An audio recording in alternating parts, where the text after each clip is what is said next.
Alright, so today we're going to talk about winterizing your camper.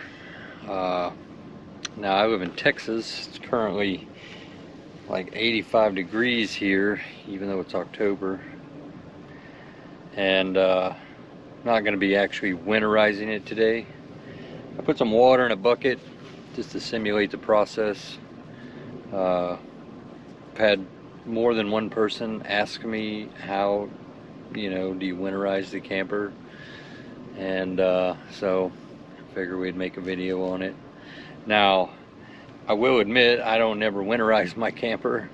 Last year in Texas we had a really strong cold spell, and my camper wasn't winterized. Everything was drained, but I didn't have any, major issues. My hot water tank didn't bust, or none of my water lines broke. However, I did have two things happen.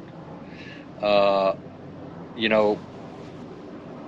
guess when the water started thawing out, there was no room for expansion, so it caused my shower head to just rocket off the end of the hose. The crimp fitting that was there was it just separated, so I had to buy a new one, a new shower head.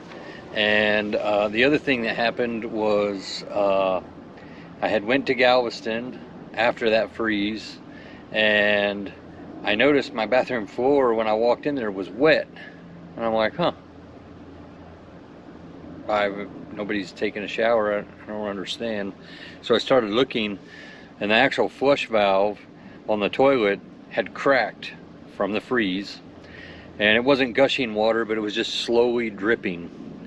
And apparently everyone else in Texas also had this problem, because every camper supply store around there, I could not find a valve. So I had to keep rolling up a towel and sticking it underneath there, and after about 12 hours it was saturated, and I would just hang it up and put another towel down there while that one was drying. 3 days later, one of the supply stores had called me and said they got their shipment in, and so I ran over there and got a valve. So yeah, I mean, even if it's not a major, catastrophic, water line busted and caused all kinds of damage, or even a minor inconvenience can be a real hassle. Luckily in my case it was dripping just minimally. But anyway, we're gonna go through these valves here and go through the process. It'll be really quick and really easy. All right, so the first thing I'm going to show you is my bucket. This is what I did.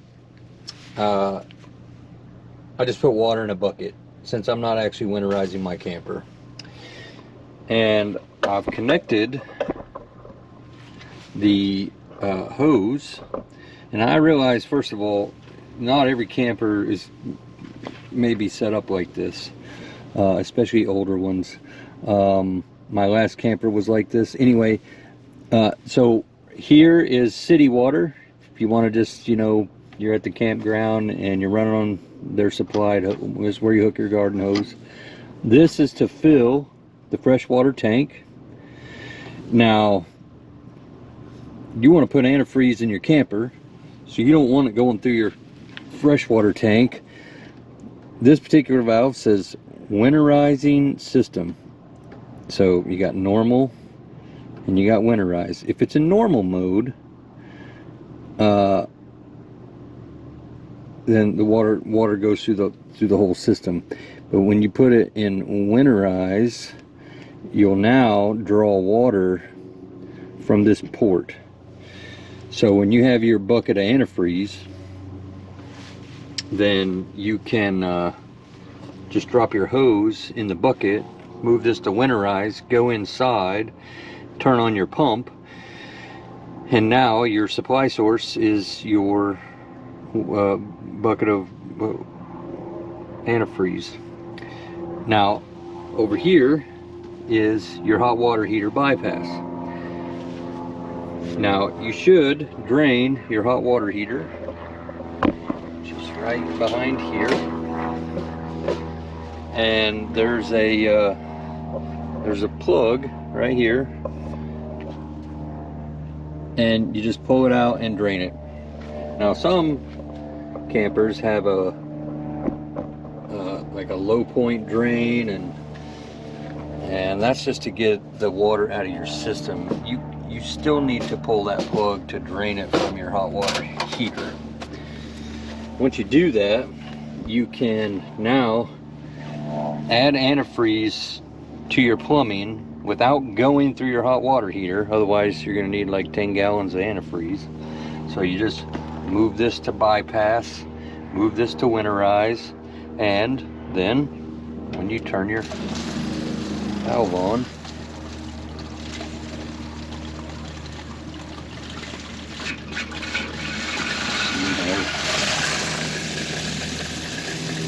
so obviously I have my outside shower on, and I just have it going back into the bucket. But if that was antifreeze in the bucket, then that would be antifreeze coming out there.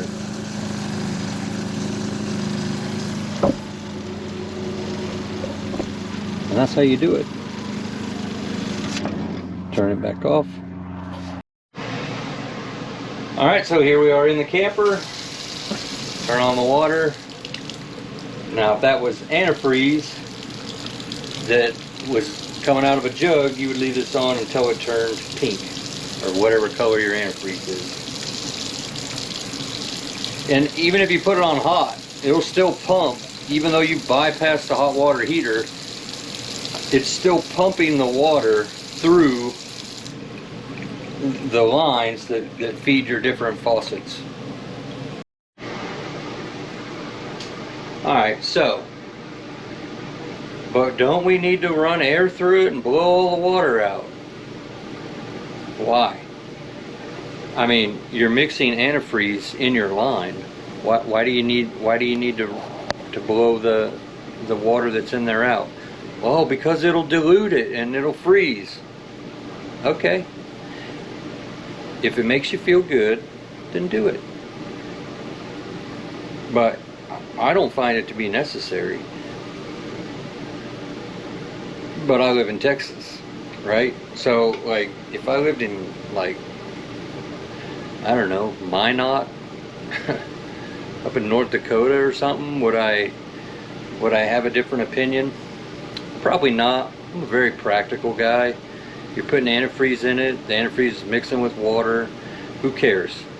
I don't care. Like, I live in Texas and I don't even winterize my camper, and yes, it does get below freezing here in the overnight hours, you know, occasionally. I just don't care. And I've never had a problem, except for last year. I had a minor problem. We had a crazy freak, you know, cold spell. I think it was below zero.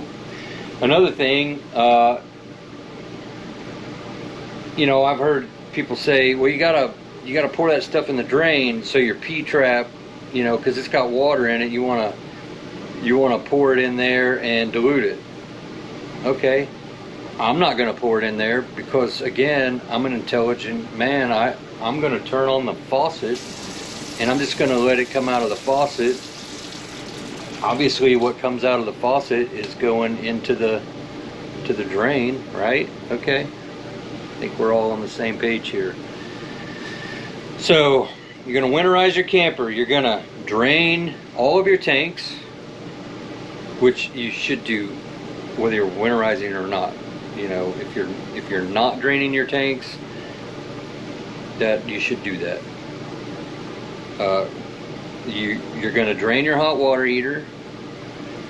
You're going to move the hot water heater valve to bypass, and you're going to move the winterize valve to winterize, and then your antifreeze is going to suck out of the jug.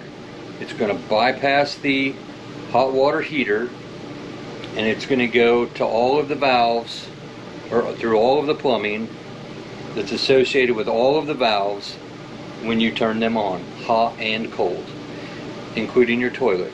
So flush your toilet until you see the color change. You're gonna, now this is just something to consider. You can disconnect your shower head You know, maybe you don't want that stuff going into your shower head because, you know, some of the remnants of that are going to maybe get on you, right? You know, you have a psychological hang up there. I get it. So you could disconnect your shower head and then just turn the valves on until the water ran out of the hose or the connection, or you can run it through your shower head, which is what I would do. So anyway, hopefully that helped. It's very simple. I've had people ask me that question on more than one occasion, and I've heard that conversation occur multiple times. You know, I don't really understand how to winterize it. And I get it. I mean, the valves are there, but they're really not with an explanation. Understanding the way things work,